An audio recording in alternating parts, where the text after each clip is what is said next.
वहीं अब खबर मेरठ से है, जहां पर मुजफ्फरनगर में सियासी घमासान जारी है। आपको बताते चले कि पश्चिमी यूपी के दो बीजेपी नेता खुलकर आमने सामने आए हैं, जिसमें संगीत सोम ने संजीव बालियान के आरोपों का जवाब दिया है। प्रेस कॉन्फ्रेंस कर संगीत सोम ने संजीव बालियान को जवाब दिया है।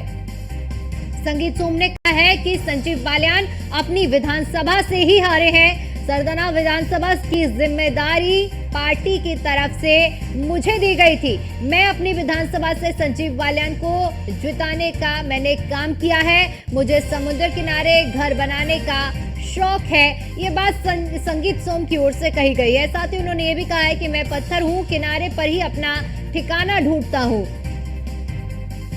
संजीव बालियान हार के बाद दूसरों पर ठीकरा फोड़ रहे हैं। ये बातें हम बता रहे हैं, जहां पर प्रेस कॉन्फ्रेंस कर संगीत सोम की ओर से कही गई है। संजीव बालियान को अपनी खामियों पर ध्यान देना चाहिए। मेरे ऐसे संस्कार नहीं जो मैं दगा करूं। 2022 में किस कारण से मैं चुनाव हारा ये सबको पता है। मैंने किसी पर हार का आरोप नहीं लगाया है। संजीव बालियान खुद अपनी विधानसभाओं पर हारे हैं। तो ये तमाम बड़ी बातें संगीत सोम की ओर से कही गई हैं। दरअसल आपको बताते चलें कि पश्चिमी उत्तर प्रदेश के दो बड़े नेता, एक तरफ केंद्रीय मंत्री रह चुके संजीव बालियान, जिन्हें इस बार मुजफ्फरनगर से हार का सामना करना पड़ा है, तो दूसरी तरफ संगीत सोम, जो कि भारतीय जनता पार्टी के एक फायर ब्रांड नेता हैं। दोनों में जुबानी जंग जारी है और ऐसा नहीं है कि ये जंग आज से ही शुरू हुई हो। चुनाव के दरमियान भी दोनों में खींचतान शुरू थी, जिसका नतीजा चुनावी परिणाम में भी हमें देखने को मिला है।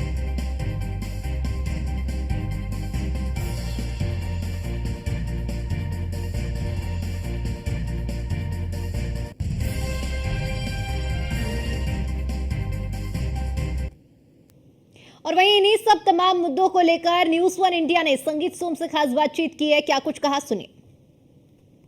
लोकसभा चुनाव हारने के बाद पूर्व मंत्री सांसद संजीव बालियान ने बयान दिया है कि समाजवादी पार्टी को पूर्व विधायक संगीत सोम ने चुनाव लड़ाया है। उसी को लेकर के हमारे साथ है संगीत सोम। संगीत जी, क्या कहना है जिस तरह से बालियान जी आप पर आरोप लगा रहे हैं?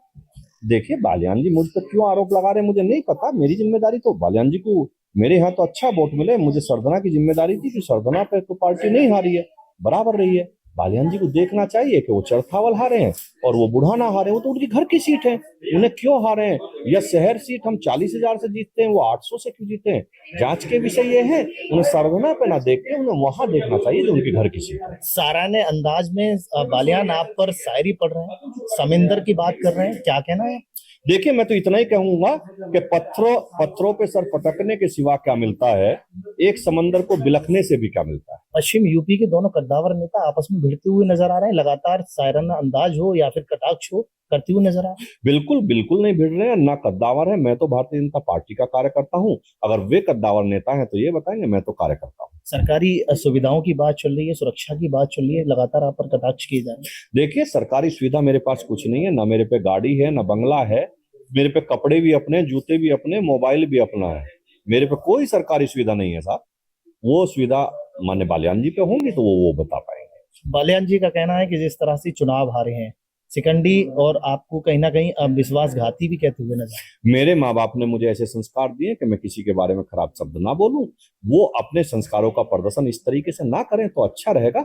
वो अच्छे संस्कारों के, अच्छे परिवार के हैं तो अच्छे तरीके से बात करें। मैं उनके बारे में इस तरीके की कोई टिप्पणी नहीं कर पाऊंगा। चुनाव हारने के बाद जिस तरह से पहले ये पीसी की गई थी, लगातार उसमें बौखलाहट देखने को मिली है, उस पर क्या कहना चाहेंगे, क्या नसीहत देंगे? अब मैं उनसे यही कहूंगा, अगर कोई बात है, अगर मुझसे भी कोई नाराजगी है तो पार्टी फोरम पे करें, मीडिया में ना करें। तो ये थे हमारे साथ पूर्व विधायक संगीत सोम, जिन्होंने साफ तौर पर कहा है कि पार्टी फॉर्म पर आकर के बात करनी चाहिए। इस तरह से मीडिया के सामने आकर सवाल जवाब नहीं करने चाहिए। मेरठ से अतुल शर्मा की report news one India. Lok Sabha चुनाव हार